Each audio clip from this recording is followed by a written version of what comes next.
Episode 1506-1510. Bab 1506, apakah kau benar-benar tidak tahu?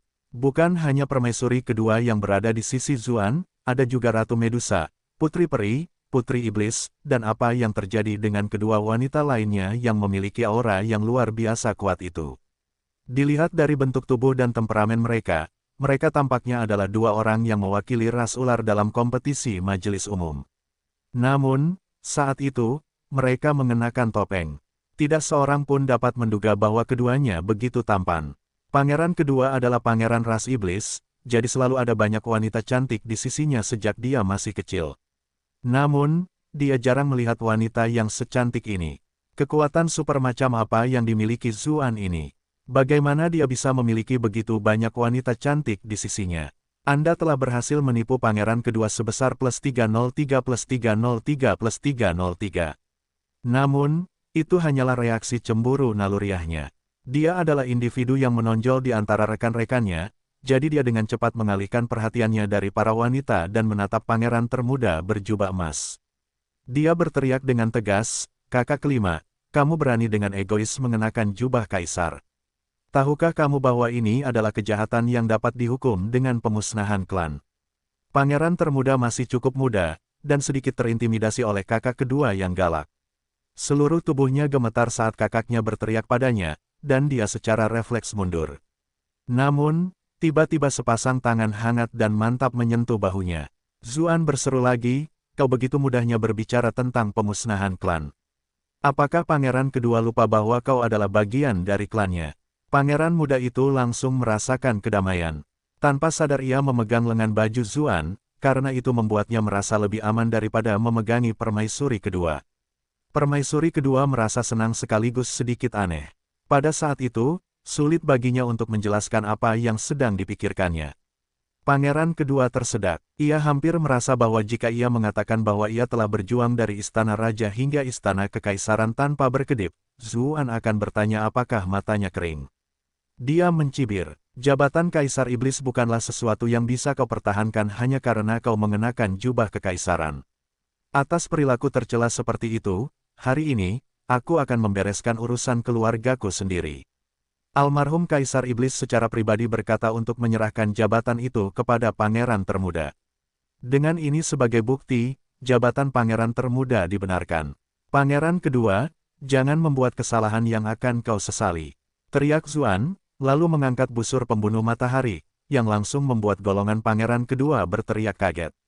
Busur pembunuh matahari merupakan senjata suci yang terkenal di antara ras iblis. Senjata ini selalu dimiliki Kaisar Iblis hingga beberapa tahun terakhir, tetapi karena ia sudah mendekati akhir hayatnya, ia mewariskannya kepada Kaisar Iblis generasi berikutnya. Seiring berjalannya waktu, busur pembunuh matahari telah menjadi simbol kekuatan kekaisaran. Sekarang, ketika mereka melihat busur pembunuh matahari di tangan Zuan, bagaimana mungkin para penonton tidak merasa terkejut? "Mengapa busur pembunuh matahari ada di tanganmu?" seru pangeran kedua, terkejut dan marah. Di masa lalu, hal yang paling ia takuti adalah busur pembunuh matahari milik putra mahkota. Meskipun ia yakin bahwa ia memiliki peluang besar untuk mengalahkan putra mahkota, jika lawannya memiliki busur pembunuh matahari, segalanya akan menjadi rumit. Selama beberapa waktu, dia memuji dirinya sendiri atas taktiknya di medan perang karena telah mencegah putra mahkota mendapatkan kesempatan untuk mengeluarkan busur pembunuh matahari. Namun, yang mengejutkannya, busur itu tidak terlihat bahkan setelah putra mahkota terbunuh. Pangeran kedua bingung di mana saudaranya menyembunyikan busur pembunuh matahari. Dia tidak pernah menyangka bahwa busur itu benar-benar akan muncul di tangan Zuan. Novels favorit Anda di novel.com. Zuan berkata dengan acuh tak acuh, "Tentu saja itu diberikan kepadaku oleh Kaisar Iblis saat itu. Jangan bilang kau pikir aku akan mencuri sesuatu seperti ini." Yu Yanluo, Yan Suehen, dan Yun Jianyu, yang mengetahui kebenarannya, memiliki ekspresi aneh. Namun, tidak ada seorang pun yang meragukan Zuan sama sekali. Kaisar Iblis begitu kuat sehingga tidak seorang pun dapat memiliki harta miliknya kecuali dia memberikannya. Pangeran kedua bingung, lalu bertanya, "Tetapi mengapa ayah Kaisar memberimu busur pembunuh matahari? Bukankah sebelumnya busur itu diberikan oleh putra mahkota?" Kamu mungkin mencurinya darinya. Zuan mencibir. Putra mahkota gagak emas selalu bersama mendiang Kaisar Iblis di ruang bawah tanah rahasia.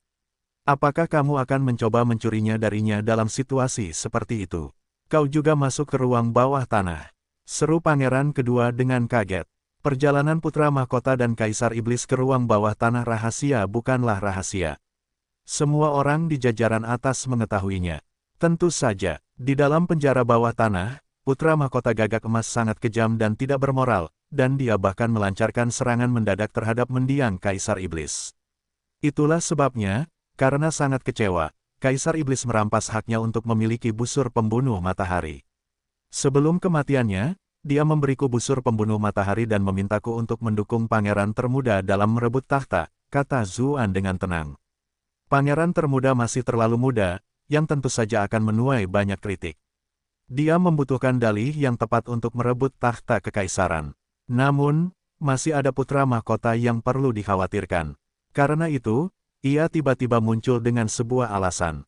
Alasan itu tidak hanya menyelesaikan masalah legitimasi putra mahkota, tetapi juga memungkinkan pangeran termuda memiliki alasan yang tepat untuk naik tahta. Yan Suehen dan para wanita lainnya merasa kagum. Pria ini benar-benar cerdas. Dengan cara ini, mereka tidak hanya akan terhindar dari masalah dibenci oleh semua ras iblis setelah membunuh Kaisar Iblis, tetapi juga akan menyelesaikan masalah legitimasi antara putra mahkota dan pangeran termuda. Permaisuri kedua juga agak terkejut. Ini adalah pertama kalinya dia mendengar perincian seputar kematian Kaisar Iblis. Dia menduga pasti ada hal lain, tetapi dia dengan bijaksana memilih untuk tidak bertanya lebih lanjut tentang hal itu. Penjelasan ini menguntungkan bagi ibu dan anak itu. Keributan terjadi di antara para penonton. Ini adalah pertama kalinya banyak orang mengetahui kematian mendiang Kaisar Iblis. Banyak dari mereka bahkan menangis terseduh-seduh. Mereka sangat terkejut, karena terlalu banyak yang harus dipahami dari apa yang baru saja dikatakan Zuan. Pangeran kedua berpikir, jadi itulah yang terjadi di ruang bawah tanah. Tidak heran, tetap saja, meskipun itu benar, dia tidak akan mengakuinya. Dia membalas, lelucon macam apa ini? Putra mahkota selalu menerima bantuan dari ayah kaisar, dan jabatan itu sudah diwariskan kepadanya.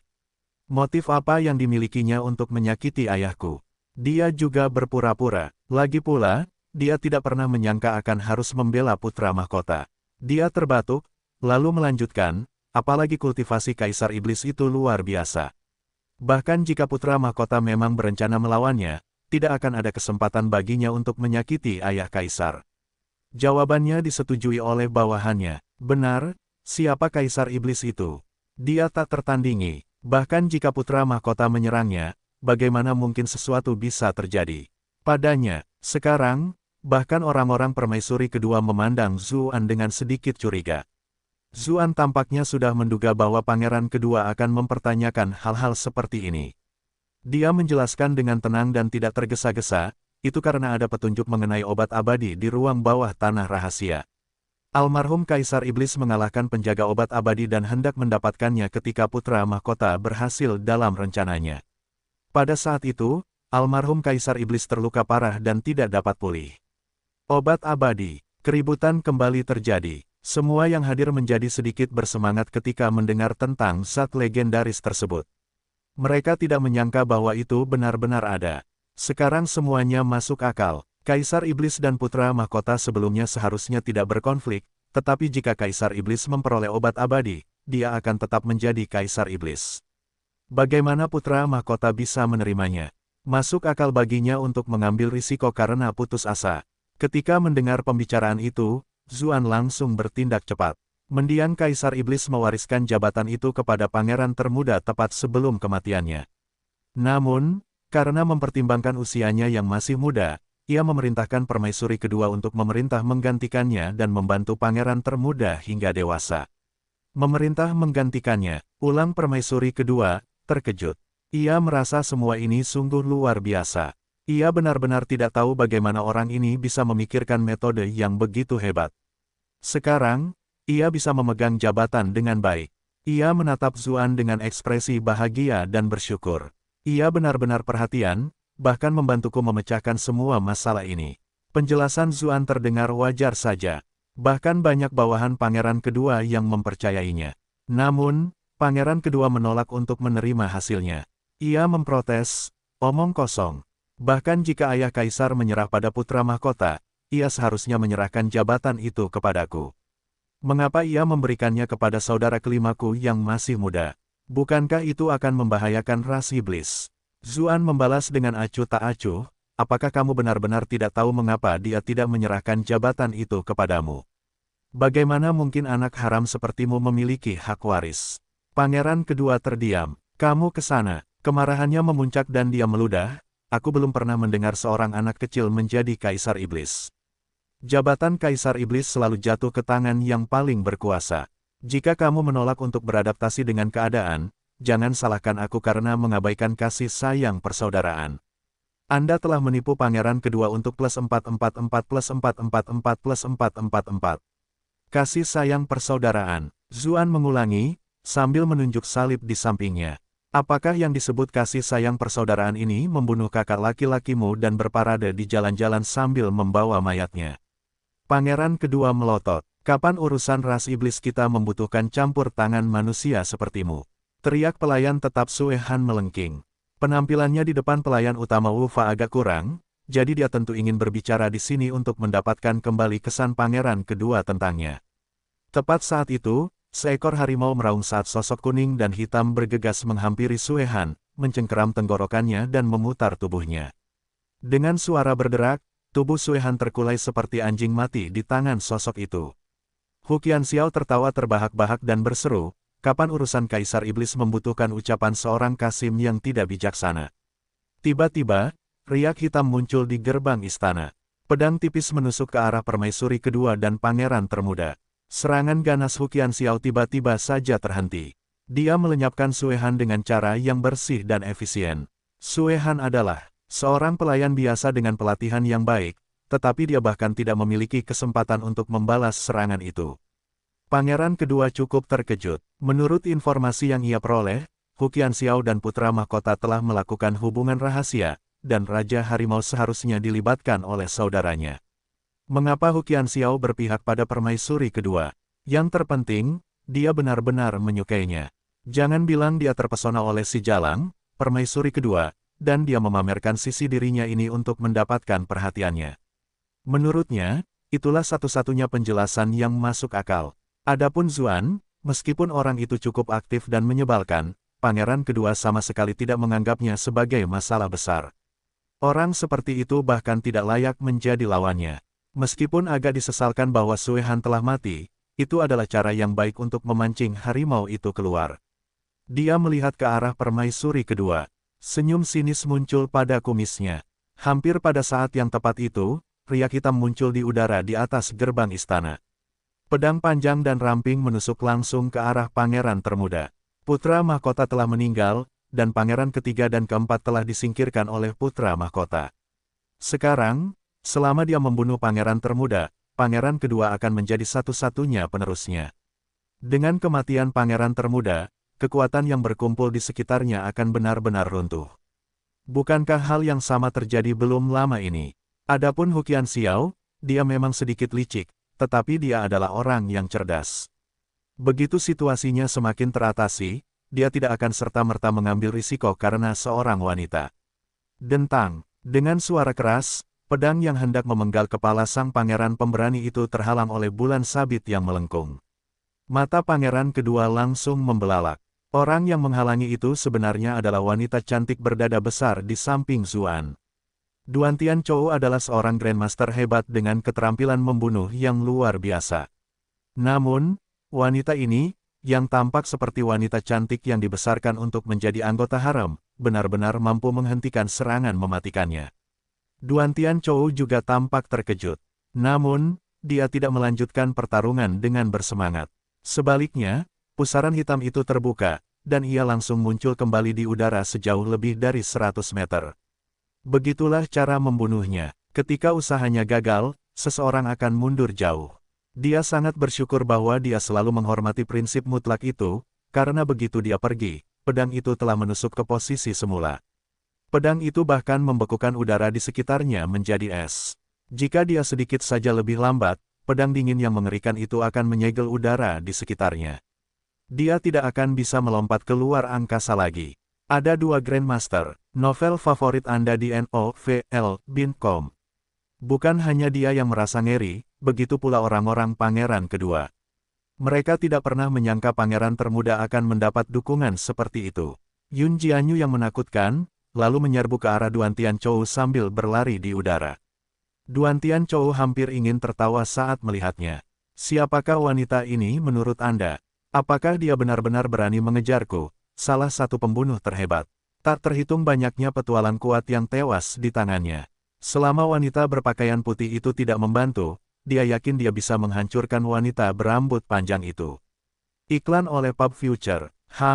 Ketika para ahli berada pada level yang sama, dada sebesar itu hanya bisa menjadi penghalang. Terlebih lagi, rambutnya pun sangat panjang. Dia penuh dengan celah. Meskipun tingkat pelatihan wanita ini tinggi, bagaimana mungkin dia bisa dibandingkan denganku dalam hal membunuh orang? Setelah bertahun-tahun, dia sebenarnya telah menghadapi beberapa lawan yang berada di level yang sama. Namun, semuanya, tanpa kecuali, hanya memiliki keterampilan yang tinggi tetapi tidak pandai membunuh. Pada akhirnya, mereka meninggal dengan penyesalan yang mendalam. Namun tak lama kemudian, senyum memudar dari wajahnya. Apa yang terjadi dengan niat membunuh yang hampir nyata ini? Mengapa wanita yang tampak seperti berasal dari rumah bordil ini memiliki niat membunuh yang begitu kuat? Dibandingkan dengan dia, jumlah orang yang telah kubunuh hampir membuatku tampak seperti adik laki-lakiku. Pangeran kedua mengerutkan kening ketika melihat Duan Tianchou dalam posisi yang kurang menguntungkan. Dia berkata kepada para tetua di sebelah kirinya, "Paman keenam, aku harus merepotkanmu." Tetua itu menghela napas dan menjawab, mendapatkan gaji darimu sungguh tidak mudah. Bukankah kita sudah sepakat bahwa aku hanya akan membantumu menghadapi Tetua Wu? Jika dia diminta untuk berhadapan dengan pasukan acak, sesuatu yang dapat dia tangani dengan mudah, dia tidak akan individual. Namun, ini adalah seorang Grandmaster, jadi dia agak enggan. Pangeran kedua berkata dengan ekspresi serius, "Saya akan membayar lebih. Saya akan mengulangi kesepakatan kita sebelumnya." Mata tetua itu berbinar dan dia menjawab, "Baiklah, aku akan membantumu menghadapi wanita berpakaian putih itu. Sisanya bukan urusanku." Pangeran kedua mengangguk. Dia tahu seseorang dari komite tetua tidak akan pernah bertindak melawan pangeran termuda. Sang tetua melangkah menuju gerbang istana, demi. Sepertinya ada tangga yang tak terlihat di bawah kakinya. Dia menatap lurus ke arah Yan Suehen dan bertanya, "Nona, guru dan sekte mana yang Anda pelajari?" Pedang itu sangat menakjubkan. Yang membuatnya terpesona tentu saja bukan hanya pedang itu. Pakaiannya lebih bersih dari salju, dan rambutnya yang panjang terurai di belakangnya, membuatnya tampak semakin cantik. Jika dia bertemu dengannya saat dia masih muda, bahkan orang seperti dia mungkin akan jatuh cinta padanya. Namun, sekarang dia sudah lebih tua, dia benar-benar tidak bisa melakukannya lagi. Wanita hanya akan memperlambat kecepatan tarikan pedangku. Yan Suehen tidak menjawab. Yang diterima tetua itu hanyalah sebilah pedang di tengah salju. Zuan tersenyum saat melihatnya. Begitulah dirinya yang selalu seperti ini, wajahnya sedingin es, pedangnya sedingin es, kepribadiannya sedingin es. Saya satu-satunya yang tahu betapa panasnya di balik cangkang beku dan dingin itu. Ekspresi tetua itu berubah. Awalnya, dia memperlakukan lawannya sebagai junior, menilainya berdasarkan penampilannya yang masih muda. Dia tidak menyangka tidak akan ada sedikit pun tanda ketidakdewasaan dalam serangannya. Sebaliknya, dia merasa seolah-olah dia sudah berada di peringkat Grandmaster untuk waktu yang lama. Dia tidak berani menunjukkan kecerobohan apapun dan menarik perhatiannya. Tak lama kemudian, seberkas cahaya mengerikan muncul di udara. Keduanya tahu bahwa pertempuran di sini akan merugikan pihak mereka sendiri, jadi mereka berdua diam-diam setuju untuk terbang di atas awan dan bertempur di sana. Pangeran kedua mengalihkan pandangannya. Pertarungan itu tidak akan berakhir dalam waktu dekat. Pada akhirnya, semuanya masih bergantung padanya untuk menyelesaikan masalah. Karena itu, ia melambaikan tangannya, dan pasukan elitnya meraung saat mereka menyerbu gerbang istana. Iklan oleh Pub Future. Ia memiliki kepercayaan 120% pada pasukan elitnya sendiri. Bersama dengan pengawal gagak emas yang telah ia bawa ke dalam pasukannya sendiri, ia memiliki lebih dari cukup pasukan untuk mengalahkan pasukan pangeran termuda. Hu Qianxiao agak bimbang, kekuatan militer pangeran kedua agak lebih besar, jadi sulit untuk mengatakan siapa yang akan menang. Apakah saya perlu terlibat lebih jauh dalam pertempuran ini? Atau haruskah saya melangkah maju ketika situasinya sudah lebih jelas? Dia berbalik untuk melihat Zuan di atas gerbang kota. Ekspresi Zuan tenang, memberinya aura misterius dan tak terduga. Karena itu, Hu Qianxiao menggertakkan giginya dan meraung, menyerang pangeran kedua. Keterkejutan menyaksikan si Zentian tertembak oleh satu anak panah terlalu besar. Pada akhirnya, dia benar-benar tidak ingin mengalaminya sendiri. Meskipun pasukan pangeran kedua kuat, ia sedikit lebih lemah dalam hal kultivator tingkat tinggi. Sementara itu, Hu Qianxiao sendiri adalah seorang Grandmaster, yang akan terbukti sangat penting dalam pertempuran tersebut. Pangeran kedua mencibir ketika melihat orang lain itu menyerbu ke arahnya. Hu Qianxiao tiba-tiba merasa khawatir. Dia dengan cepat menjulurkan ekor harimaunya ke satu sisi, menyerang ke arah itu. Ini adalah kartu trufnya, sesuatu yang telah disempurnakannya menjadi senjata ajaib sejak dia masih muda. Itu tidak kalah dengan senjata kelas surga terbaik dan bahkan dapat mencapai kekuatan kelas abadi untuk sementara. Bahkan seorang Grandmaster akan terluka parah akibat serangannya. Apa? Suara keras dan renyah terdengar. Hu Qianxiao berteriak keras dan melompat sambil memegangi pantatnya. Ekornya yang ganas sudah terkoyak sebagian dagingnya, meneteskan darah. Kalau bukan karena kerja kerasnya memperbaiki bagian itu, mungkin dagingnya sudah terkoyak. Seseorang yang aneh dan jelek dengan hanya beberapa helai rambut tipis di kepalanya menyeringai, memperlihatkan gigi-giginya yang tajam dan hitam pekat. Setiap giginya seperti belati tajam, dan sepotong kulit harimau yang meneteskan darah tergantung di sana. Itu jelas berasal dari ekor Hu Qianxiao. Lidahnya melilitnya dan dia menelannya. Sambil terkekeh, dia berkata, rasanya tidak buruk. Hu Qianxiao terkejut dan marah, lalu berseru, "Hei Qi Suiya." Si monster, Hei Qi Suiya tertawa sinis, lalu menjawab, "Aku tidak menyangka kau masih ingat nama orang tua ini." Di atas gerbang istana, ketika dia melihat ekspresi bingung Zuan, permaisuri kedua menjelaskan dengan lembut, Hei Qi Suiya adalah pengkhianat terkenal dari ras gigi hitam. Dia memiliki bakat besar, tetapi rencananya tidak jujur. Untuk mengembangkan kultivasinya, dia berlatih keterampilan yang memungkinkannya melahap makhluk lain. Keterampilan ras gigi hitam terletak di mulut mereka. Hei Qi Suiya membawanya ke tingkat yang baru, mengandalkan giginya yang tajam untuk menjadi seorang Grandmaster. Dulu, karena dia melukai terlalu banyak makhluk dan bahkan melukai anak-anak bangsawan di Istana Raja Iblis, dia akhirnya memancing kemarahan publik. Itulah sebabnya pemimpin ras gigi hitam mengusirnya dari klan. Tanpa perlindungan ras gigi hitam, dia menerima cemoohan dari semua orang dan terpaksa bersembunyi selama bertahun-tahun. Semua orang mengira dia telah meninggal, tetapi ternyata dia berpihak pada pangeran kedua. Benar, istri pangeran kedua juga berasal dari ras gigi hitam, tetapi ras gigi hitam lebih setia kepada putra mahkota. Pangeran kedua tidak pernah menerima bantuan mereka. Zuan berpikir dalam hati, permaisuri kedua benar-benar perhatian. Aku bahkan tidak perlu berinisiatif untuk menanyakan hal-hal ini. Pangeran kedua benar-benar harus bekerja keras. Dia sudah mulai merencanakan semua ini bertahun-tahun yang lalu. Hu Qianxiao meraung marah, kau tidak lebih dari seorang mantan yang tidak penting. Apa kau pikir raja ini takut padamu? Sebagai raja binatang buas, dia juga punya harga diri. Awalnya dia hanya berencana melakukan hal yang paling minimal hari ini, tetapi dia malah digigit oleh orang ini, yang bahkan menelan dagingnya dengan ekspresi puas. Tak termaafkan, bagaimana aku bisa bertahan di lingkungan sosialku setelah ini? Keduanya mulai bertarung dengan sengit. Namun, pangeran kedua bahkan tidak menatap mereka lagi dan menoleh ke satu sisi, berkata, "Tuan Fu, aku perlu merepotkanmu." Tertawa terbahak-bahak. Sambil tertawa sinis, tiba-tiba seekor kelelawar raksasa terbang ke angkasa. Para prajurit di dekatnya, dan bahkan beberapa kultivator yang lebih kuat, merasakan darah mereka mendidih. Kemudian, mereka menjerit dengan sedih saat darah mereka keluar dari tubuh mereka dan terbang menuju kelelawar di udara. Bab 1508, orang bodoh itu tak kenal takut. Pangeran kedua sangat puas dengan situasi ini.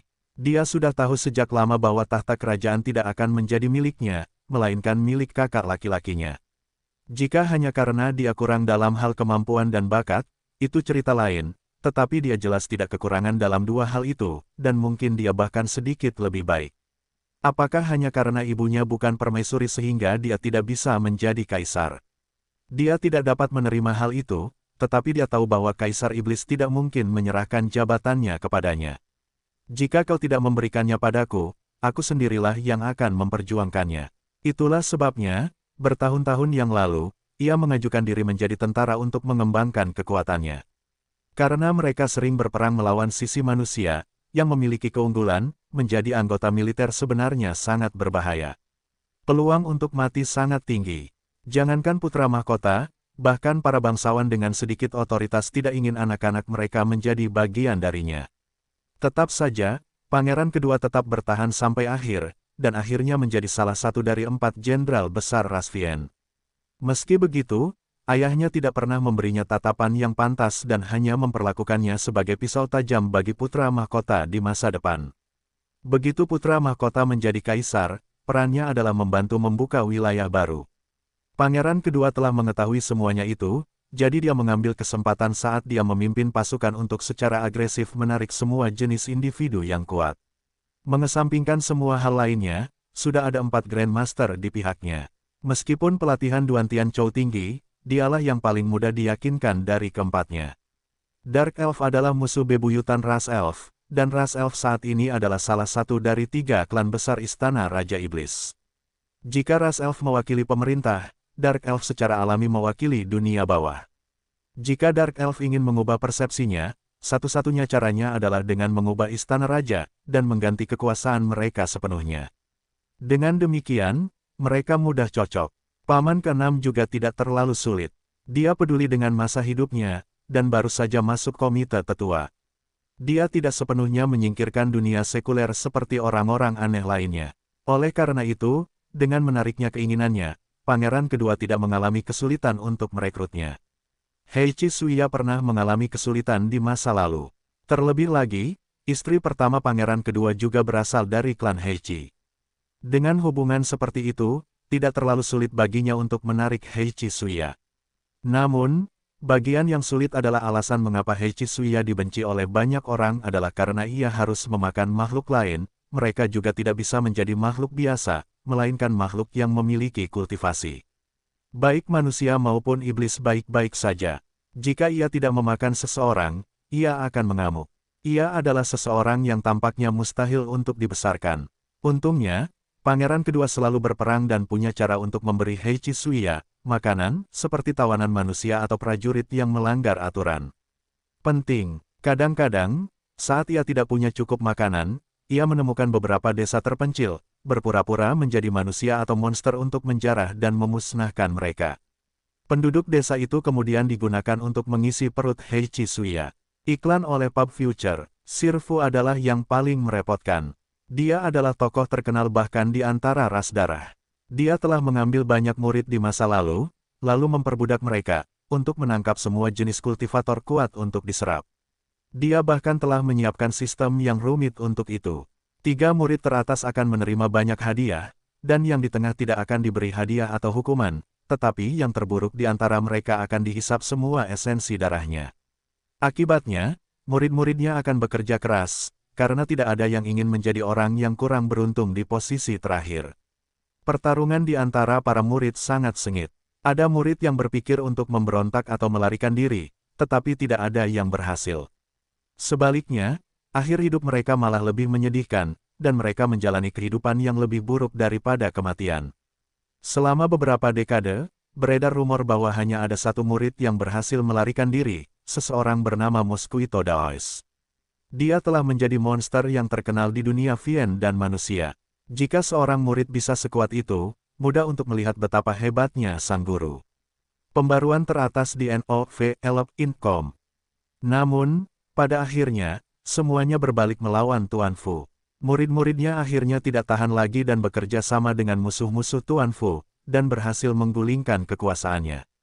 Pertempuran itu sangat sengit, hampir semua muridnya tewas, sementara Tuan Fu hanya selamat dengan luka-luka serius. Pangeran kedua secara kebetulan berhasil menyelamatkannya.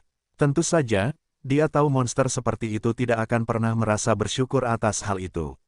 Karena itu, dia tidak pernah menganggapnya sebagai masalah besar, dan malah memilih untuk menjaga Tuan Fu di pihaknya melalui keuntungan.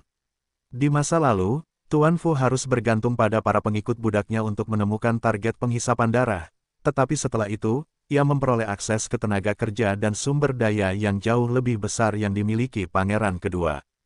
Tuan Fu tentu saja senang untuk tetap tinggal.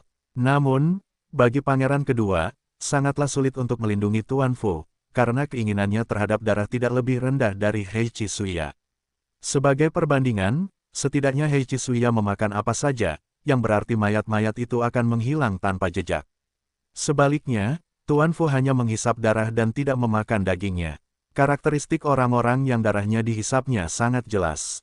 Jika hal seperti itu terungkap, itu akan sangat merepotkan meskipun status Pangeran Kedua. Dia tidak hanya perlu menugaskan seseorang untuk mencari mangsa secara diam-diam, dia juga harus membantu membereskan semuanya setelahnya. Itu benar-benar penderitaan yang istimewa. Keempat Grandmaster itu semuanya tangguh, tetapi harga yang harus dibayarnya untuk merekrut mereka terlalu besar. Selain itu, mereka tidak berani bergerak saat Kaisar Iblis masih hidup. Kadang-kadang, Pangeran Kedua bahkan bertanya-tanya apakah dia telah berinvestasi terlalu banyak. Apa gunanya mengumpulkan sekutu yang tidak berani bertindak melawan ayahnya? Namun, pada akhirnya, ia menyimpulkan bahwa surga pasti mengasihaninya, karena ayahnya tiba-tiba meninggal di ruang bawah tanah rahasia. Hanya putra mahkota yang sok penting yang tersisa. Apalagi yang bisa dikatakan?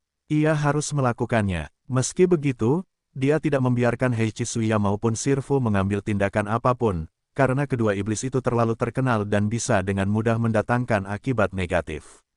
Namun, dengan keadaan seperti ini, tidak ada yang bisa dia lakukan.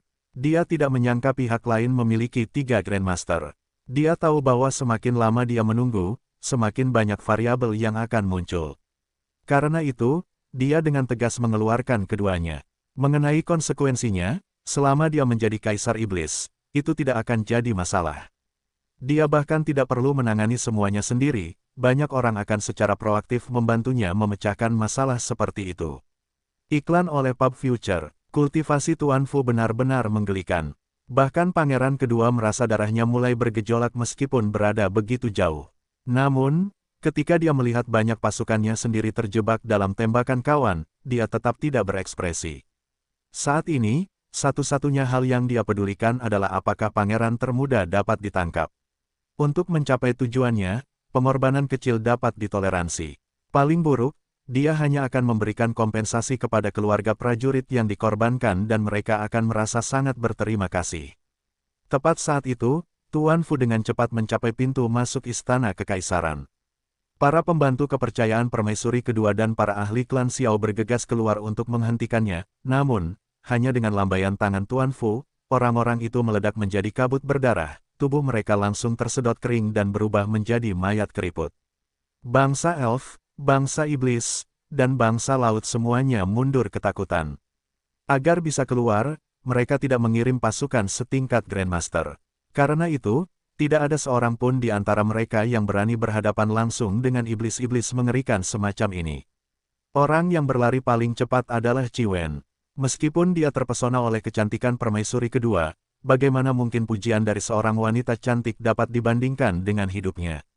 Jika dia tersedot kering ke dalam mayat yang keriput, semuanya itu tidak akan berarti lagi.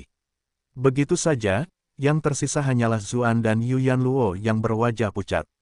Ah Su, seru Qiao Suiying, khawatir akan keselamatan kekasihnya. Sayangnya, ahli ras elf di belakangnya mencengkeramnya dengan kuat, tidak membiarkan putri mereka menyia-nyiakan hidupnya. Tuan Fu meraih arah pangeran termuda.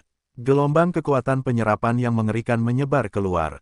Permaisuri Kedua hanya bisa dengan panik menggunakan kultivasinya untuk menghentikan darahnya meninggalkan tubuhnya. Dia ingin melindungi putranya, tetapi tidak ada yang bisa dia lakukan. Untungnya, Zuan ada di sana. Dengan cepat, dia berdiri dengan sikap protektif di hadapan pangeran termuda. Ketika dia melihat sikap tenang pria itu, Permaisuri Kedua menghela napas sedikit lega. Namun, jantungnya berdebar kencang karena gugup. Meskipun Zuan telah menembak jatuh guru besar si Zentian dengan satu anak panah sebelumnya, Sekarang, sepertinya itu karena kekuatan senjata suci, busur pembunuh matahari. Musuh sudah begitu dekat sehingga dia tidak memiliki kesempatan untuk menggunakan busur pembunuh matahari sama sekali. Lebih jauh lagi, bagaimana dia akan melindungi Ratu Medusa dan Pangeran Muda? Tuan Fu memperhatikan bahwa pemuda itu tampak sangat tenang. Dia mencibir dalam hati. Anak muda zaman sekarang benar-benar tidak mampu membuat penilaian yang baik. Orang tua ini telah mendominasi dunia selama bertahun-tahun, tetapi mungkin dia tidak tahu tentang teror yang saya wakili. Orang bodoh itu benar-benar tidak tahu takut. Begitu orang tua ini menyedot semua kultivasimu, kau akan takut setengah mati. Mari kita lihat apakah kamu masih akan mencoba bersikap tenang saat ini. Aku benci cowok-cowok tampan seperti ini. Dulu, murid kesayanganku, Mosquito Daois, dijodohkan oleh cowok tampan seperti itu. Mutiara yang susah payah dirawat si tua ini akhirnya diberikan kepada seekor babi. Anda telah berhasil menipu Sirfu untuk plus 999 plus 999 plus 999. Zuan merasa agak aneh ketika melihat rangkaian titik amarah di bagian belakang. Kurasa aku belum pernah membuatnya marah sebelumnya. Kenapa dia begitu marah padaku? Namun, darah yang mengalir dalam dirinya tidak memberinya waktu untuk ragu-ragu. Dia segera mengaktifkan kartu pengalaman IQ. Bab 1509, terlalu baik. Deskripsi keterampilan, jika punggung Anda sakit, itu mungkin bukan karena tertusuk pisau. Jika Anda berteriak sangat kuat, itu mungkin bukan karena rasa sakit. Apa yang ada di pundak Anda belum tentu merupakan tanggung jawab. Hal-hal yang dipaksakan agar Anda pelajari mungkin bukan pelajaran. Efek skill, hanya efektif pada pria. Setelah target dipilih, mereka akan dipaksa untuk merasakan perspektif wanita. Mereka akan merasa seolah-olah sedang diisi dengan kekuatan pria yang kuat dan tegas. Salah satu dari 4 skenario di atas akan dipilih, dan mereka akan terus berteriak, iku-iku gelombang. Catatan, keterampilan ini tidak efektif melawan mereka yang tidak memiliki pengalaman intim. Penjahat mengerikan seperti Sirfu pasti sudah cukup sering menyakiti orang lain dengan tindakan seksual. Apapun itu, tidak mungkin dia masih perawan. Seluruh tubuhnya gemetar, dan dia mulai gemetar. Di dalam hatinya, dia bukan lagi iblis besar yang membuat orang lain ketakutan, tetapi lebih seperti kelelawar kecil yang lemah dan menggigil. Sebesar pria kekar mengelilinginya, ras gajah, ras bison, ras badak, ras menawan. Bahkan ada ras paus dan ras naga. Semuanya memiliki satu kesamaan, yaitu mereka besar. Sangat, sangat besar. Ukurannya membuat Sirfu merasa rendah diri. Dia bersembunyi di sudut dan gemetar ketakutan. Selain itu, mereka semua tampak agak familiar. Apakah akulah yang membunuh mereka? Saya tidak dapat mengingatnya. Orang-orang tidak memberinya waktu untuk berpikir. Mereka mencengkeramnya dengan kasar. Dia melawan dengan panik, tetapi di hadapan orang-orang kekar ini, dia seperti bunga kecil mungil. Lengan dan kakinya segera terentang seperti karakter Da. Lalu ia mengetahui bahwa tubuhnya sebenarnya memiliki banyak lubang. Mulutnya bisa melakukan lebih dari sekedar makan, pantatnya bisa melakukan lebih dari sekedar buang air besar. Sirfu hampir mengalami gangguan mental karena apa yang dialaminya. Seluruh tubuhnya bergetar. Dia ingin berteriak, tetapi mulutnya tidak bisa terbuka lebih lebar. 2 garis mata mengalir dari sudut matanya. Tidak pernah terbayangkan bahwa penjahat hebat seperti dia akan mengalami pertemuan yang menyedihkan dan hancur seperti ini. Dia sebenarnya, mampukah merasa begitu baik? Tiba-tiba, gerbang menuju dunia baru tampak terbuka untuknya. Tak lama kemudian, sesuatu tampak muncul dari kedalaman tubuhnya. Ia sendiri tak bisa mengendalikannya. Sesuatu itu mengalir deras seperti sungai yang deras. Semua bulu halus di belakang berdiri. Seluruh tubuhnya menggigil. Suatu saat, itu menyembur keluar tanpa henti. Perasaan itu menyakitkan, namun menyegarkan, namun juga memberikan perasaan hampa. Hah, apa yang meninggalkanku tampaknya adalah melatihku. Acts by Pub Future. Dia merasa ngeri saat menyadari apa yang sedang terjadi. Akhirnya dia tersadar dari lamunannya. Dia ingin agar kultivasinya tidak meninggalkannya, tetapi seolah-olah bendungan telah jebol. Setelah pembukaan itu terjadi, bagaimana dia masih bisa menghentikannya? Dia terkejut dan marah. Biasanya dialah yang menyedot esensi darah dan kultivasi orang lain, namun hari ini, ada orang lain yang menyedot kultivasinya. Dia mencibir. Kau ingin bersaing denganku dalam penyerapan. Maaf, tetapi Anda bertemu dengan master ini hari ini. Dia dengan cepat menggunakan skill jahatnya pada esensi darah lawan. Selama dia menyerap esensi darah lebih cepat, lawannya lah yang akan mati. Siapa yang bisa menandingiku dalam hal menghisap, iku-iku. Wajah Tuan Fu tiba-tiba memerah. Dia tidak tahu arti dari kalimat itu, tetapi dia merasakan penghinaan yang berasal dari jiwanya. Dia hanya bisa menahan rasa malu sambil terus menghisap lawannya. Aku akan menghisap, dan menghisap lagi. Hah, kenapa aku tidak bisa menyedot apapun? Tuan Fu merasa ngeri. Ia menemukan bahwa keahliannya tidak berfungsi sebagaimana mestinya. Jika penyerapannya seperti pusaran air laut, maka hisapan orang itu seperti lubang hitam di tengah kosmos. Teknik Zuan bahkan tampak seperti versi leluhurnya sendiri, jauh lebih mendalam dan misterius. Jangan bilang kalau ini adalah skill legendaris dari ras darah yang telah hilang sejak iku-iku. Pemandangan itu sungguh agak aneh di mata orang lain. Awalnya, Sir Fu menyerang pangeran termuda. Zuan menghalangi jalannya, jadi Sir Fu harus menghadapi Zuan terlebih dahulu. Mereka semua mengira itu akan menjadi kemenangan yang mudah, dan Zuan akan langsung tersedot menjadi mayat yang layu. Namun, mereka tidak menyangka Tuan Fu tiba-tiba berhenti. Kemudian, senyum muncul di wajahnya. Itu sangat aneh, namun entah bagaimana menyerupai ekspresi kepuasan. Sungguh sulit untuk dijelaskan. Kemudian, tubuh Tuan Fu mulai gemetar dengan cepat. Di waktu dan tempat yang berbeda, banyak orang akan mengira dia mengalami itu. Bagian terburuknya adalah apa yang terus-menerus diteriakannya. Kedengarannya seperti, iku. Meskipun mereka tidak tahu apa artinya, imajinasi orang-orang menjadi liar, membuat wajah mereka memerah karena malu. Apa yang sebenarnya terjadi, Tuan Fu? Teriak pangeran kedua sambil mengerutkan kening.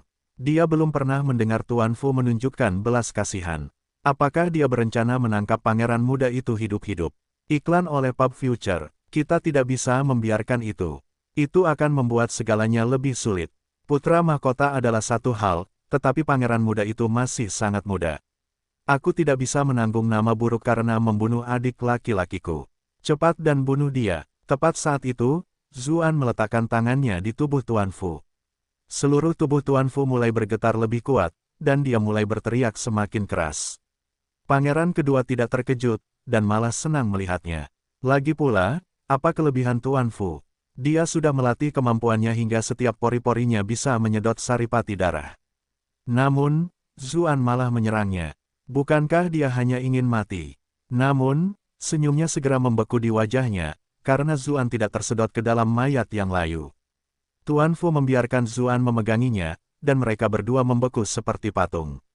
Namun, mereka tidak sepenuhnya diam, karena seluruh tubuh Tuan Fu terus bergetar. Ia terus mengucapkan suara, iku-iku, yang sulit dimengerti. Zuan mulai menggunakan sutra pemakan surga dengan segala yang dimilikinya. Dia menggunakan kartu pengalaman iku untuk mengejutkan Tuan Fu, lalu memanfaatkan kesempatan itu. Sutra pemakan surga adalah teknik yang sangat ajaib. Dia khawatir teknik itu tidak akan mampu menyerap kultivasi Tuan Fu, tetapi jika dia memiliki satu celah, tidak peduli seberapa tinggi kultivasi lawan, mereka akan menjadi korban keterampilan itu. Di masa lalu, Zuan tidak pernah benar-benar menggunakan keterampilan untuk menyerap kultivasi orang lain. Alasan pertama adalah karena ia merasa hal itu akan merusak keharmonisan alam dunia, dan alasan kedua adalah bahwa kultivasi yang diperolehnya akan menjadi tidak murni. Semakin banyak ia menyerap, semakin mudah bagi masalah di kemudian hari. Karena itu, ia hanya menggunakan sutra pemakan surga untuk menyerap dan menetralkan keterampilan lawan yang berada pada level lebih tinggi darinya. Ia tidak memasukkan kultivasi mereka ke dalam tubuhnya sendiri. Namun, Tuan Fu ini berbeda. Dia sangat kejam, dan saat itu, dia telah membantai begitu banyak orang tak berdosa. Zuan tidak merasakan sedikit pun tekanan mental saat menghadapinya. Terlebih lagi, Tuan Fu adalah seorang Grandmaster, jadi Zuan tidak punya cara untuk menyergapnya dalam jarak sedekat itu. Jika dia hanya melindungi dirinya sendiri, itu akan baik-baik saja, tetapi terlalu sulit untuk melindungi Pangeran Muda dan Yu Yanluo pada saat yang bersamaan. Itulah sebabnya Zuan hanya menggunakan sutra pemakan surga. Bersama dengan keterampilan kartu pengalaman iku, ia mulai menyerap kultivasi Tuan Fu secara paksa. Awalnya ia agak khawatir, karena Tuan Fu bahkan lebih kuat daripada individu ras darah lainnya yang pernah ditemuinya. Namun, begitu ia mulai menyerap kultivasi lawannya, ia menemukan bahwa keterampilan Tuan Fu agak familiar. Itu benar-benar mirip dengan milik pendeta Tao nyamuk, tetapi yang satu adalah nyamuk betina, sementara yang satu lagi adalah kelelawar jantan, jadi ia tidak menyadari hubungannya. Namun, begitu itu dimulai, Zuan merasakan energi di dalam dirinya meningkat drastis. Ia harus mengakui bahwa seperti pendeta Tao nyamuk, Tuan Fu ini terlalu baik padanya. Tak lama kemudian, mata Tuan Fu menjadi semakin redup, dan akhirnya benar-benar menghilang. Dia telah menghisap banyak orang hingga kering, namun pada akhirnya dia sendiri mengalami nasib yang sama. Dalam arti tertentu, itu adalah akhir yang pantas baginya. Lebih jauh lagi, ia telah terperangkap dalam fantasi, Iku, sepanjang waktu, jadi ia meninggal dengan bahagia. Sementara itu, Zuan hanya merasa seolah-olah lautan energi yang menderu telah memasukinya. Semua meridiannya terasa seolah-olah akan meledak. Jika bukan karena fakta bahwa tubuhnya telah ditempa beberapa kali dan menjadi sangat kuat, dan tanpa kedalaman sutra pemakan surga, dia mungkin telah meledak seperti balon. Bab yang diperbarui di novelbin.com. Tidak ada yang tahu apa yang terjadi, hanya melihat keduanya berdiri bersama dengan tenang. Pangeran kedua merasa sangat buruk dan segera berteriak, "Tuan Fu, kita harus mengakhiri semuanya secepat mungkin. Jangan lakukan lebih lama lagi." "Oh, kurasa dia tidak bisa menjawabmu lagi," jawab Zuan. Api teratai putih membumbung dari tangannya saat dia berbicara, membakar mayat Tuan Fu menjadi abu. Alasan utamanya adalah karena kemampuan penyerapan semacam itu dibenci oleh seluruh dunia. Dia tidak ingin ada yang tahu apapun dari pemeriksaan tubuh Tuan Fu, yang membuatnya menjadi musuh publik. Namun, pemandangan itu mengerikan di mata orang lain. Sir Fu telah menyerang dengan momentum yang mengesankan, namun ia dihentikan oleh satu tangan. Setelah itu, ia terus-menerus bergumam, "Iku," atau sesuatu. Sebelum ada yang bisa mengerti apa yang terjadi, api telah meletus dari tangan Zuan, dan begitu saja, Sir Fu yang terkenal itu berubah menjadi abu. Rupanya Zuan tidak menggunakan kekuatan sebanyak itu, tetapi ketika Tuan Fu menolak mendengarkan peringatannya, Zuan menggunakan lebih banyak kekuatan dan membunuhnya. Agak konyolkah kekuatan seperti itu? Bab 1510, anginnya berisik sekali hari ini. Permaisuri kedua mengedipkan mata indahnya. Saya menyadari bahwa pada akhirnya, saya masih meremehkan pria ini. Meskipun ia tahu pria ini sangat kuat, membunuh si Zentian dengan seorang anak panah adalah hal yang sangat konyol. Ia secara tidak sadar mengaitkannya dengan kekuatan busur pembunuh matahari.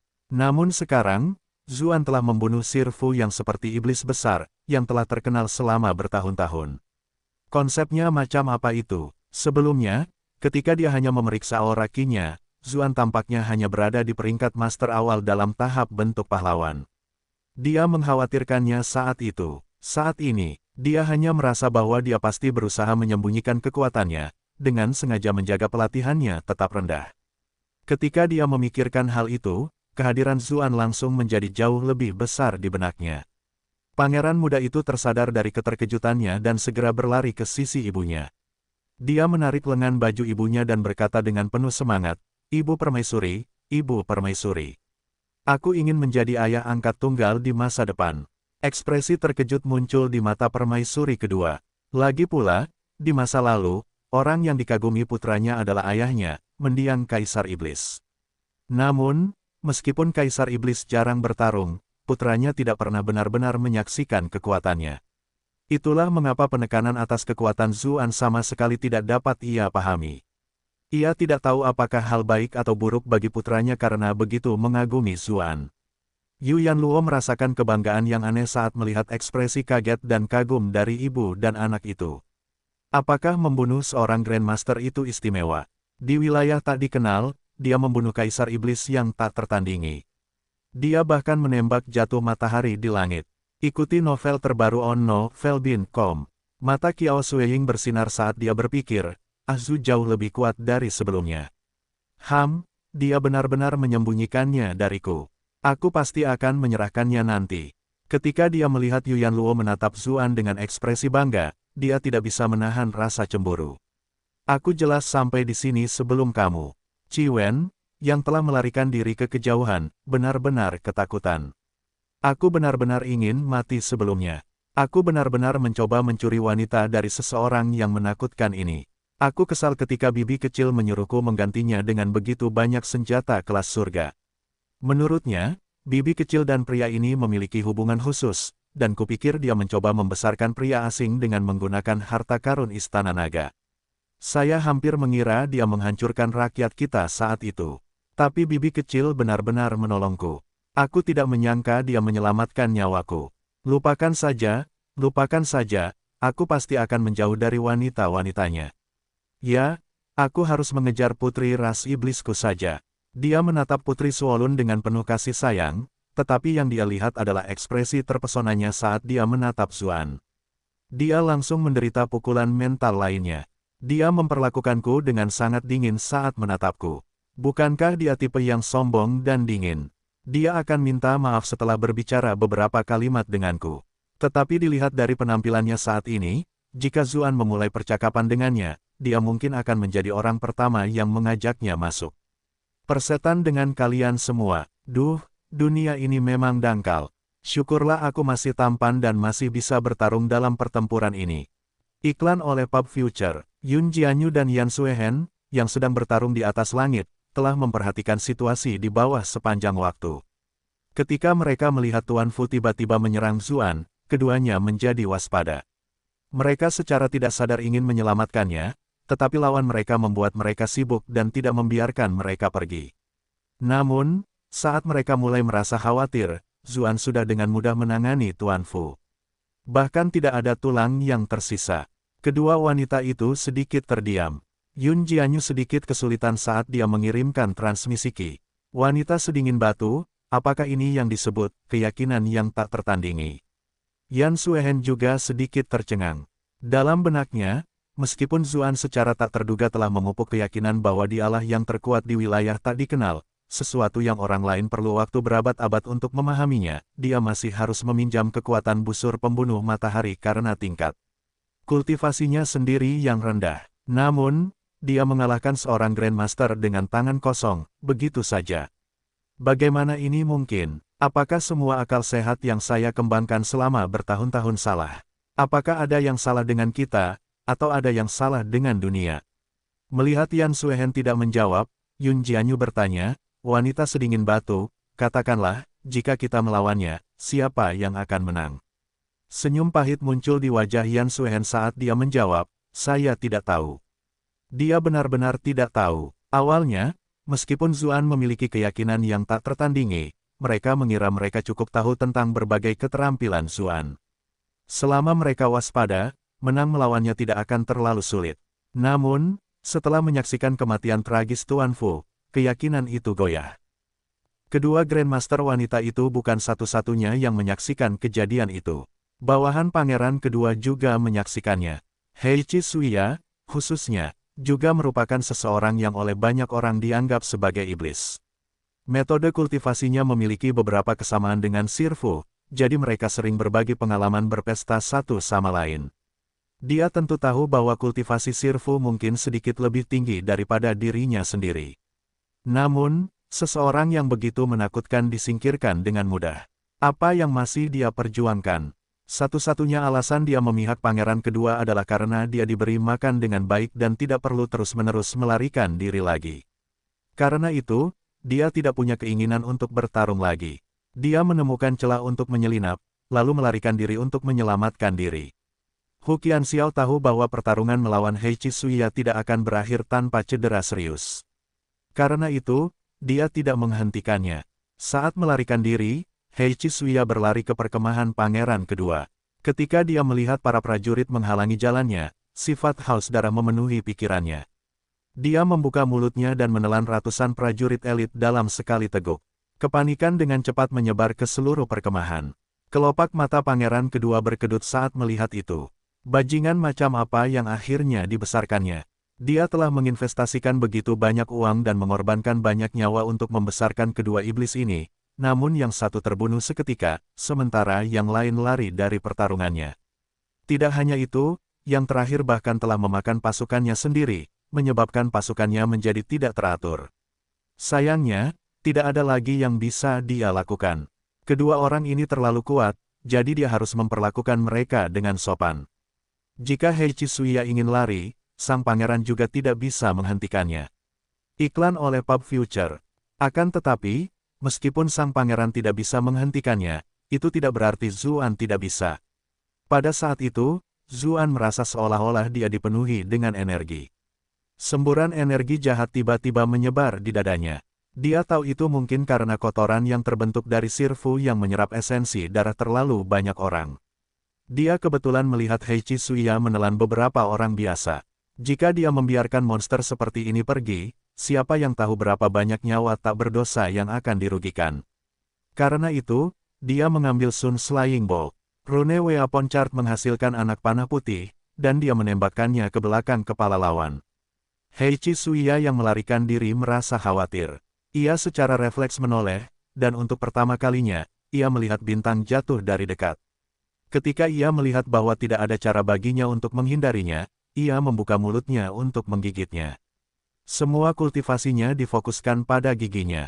Ia bahkan dapat menggigit gunung, jadi ia yakin ia dapat menghentikan serangan itu. Namun, dia terpecah belah. Cahaya yang menyala-nyala memancar melalui dirinya. Seluruh tubuhnya meledak menjadi semburan cahaya, berubah menjadi hujan meteor yang menyilaukan. Pertarungan di gerbang istana sudah mencapai titik puncaknya.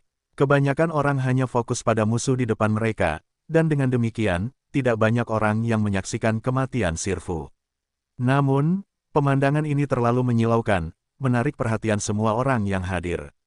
Mereka melihat Heichi Suya meledak, dan seluruh medan perang langsung menjadi sunyi senyap. Jantung pangeran kedua berdebar kencang. Ia tiba-tiba menyadari bahwa alasan mengapa ia berhasil membunuh putra mahkota adalah karena ada bintang jatuh seperti itu di arah istana kekaisaran yang mengalihkan perhatian sang putra mahkota. Cahaya itu benar-benar ditembakkan oleh Zuan. Sirfu terbunuh dalam satu serangan, dan Heichi Suya tertembak oleh satu anak panah. Tanahnya jelas tidak bergerak, tetapi dia merasa seolah-olah tubuhnya bergoyang dari satu sisi ke sisi lain. Apakah ada yang salah dengan dunia ini?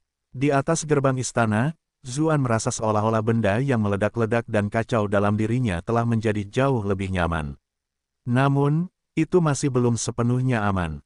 Karena itu, dia mengangkat kepalanya. Anak panah putih lainnya muncul, dan dia mengarahkannya ke Duan Tianchou, yang telah mulai dilawan Yan Suehen. 1. Duan Tianchou merasa ngeri. Dia juga memperhatikan pertarungan di bawah, dan kebetulan melihat Heichi Suya tewas karena menjadi anak panah. Kemudian, dia melihat bintang jatuh lain melesat ke arahnya. Semuanya terkunci. Dia tidak bisa menghindarinya sama sekali. Dia tahu dia mungkin tidak bisa menghentikan kekuatannya juga. Namun, Dark Elf adalah pembunuh terkenal dengan kemampuan melarikan diri yang tak tertandingi. Dia menggigit ujung lidahnya dan menyemprotkan seberkas esensi darah. Kemudian, klon yang identik tetap berada di tempatnya, sementara salinan lainnya bergegas ke kejauhan. Seberkas cahaya menyilaukan berlalu, penggantinya hancur berkeping-keping, sementara tubuh utamanya juga memuntahkan seteguk darah. Dia telah menggunakan jurus pamungkas terakhir yang menghabiskan setengah dari esensi darahnya. Dia tidak akan menggunakannya kecuali dalam situasi di mana dia pasti akan mati. Namun, ia berhasil bertahan hidup. Tunggu saja sampai aku pulih. Lalu, aku akan perlahan-lahan. Mengapa lingkungan sekitarku jadi aneh? Pusaran hitam itu tidak membawanya pergi. Sebaliknya, ia telah memasuki ruang misterius. Cermin kecantikan. Duan Tianchou berteriak kaget. Dia segera menyadari apa ini. Para penonton memperhatikan bahwa pusaran yang diciptakan Duan Tianchou tiba-tiba berubah menjadi cermin. Kemudian, Raja Peri Agung yang tampan muncul. Dia menarik tangannya, dan cermin itu menyusut dengan cepat. Dia memilih dan mengagumi potret dirinya sendiri. Pada saat yang sama, dia menggunakan tangannya untuk menyisir rambut keritingnya, sambil berkata, "Ya ampun, anginnya sangat kencang hari ini." Rambut raja ini hampir hancur. 1. Penulis sebenarnya membuat kesalahan di sini pada awalnya, karena Duan Tianchou sebelumnya melawan Yun Jianyu dan paman ke-6 melawan Yan Suehen. Satu-satunya cara agar akal masuk adalah jika mereka mengganti target, jadi alurnya diubah sedikit untuk mencerminkan hal itu.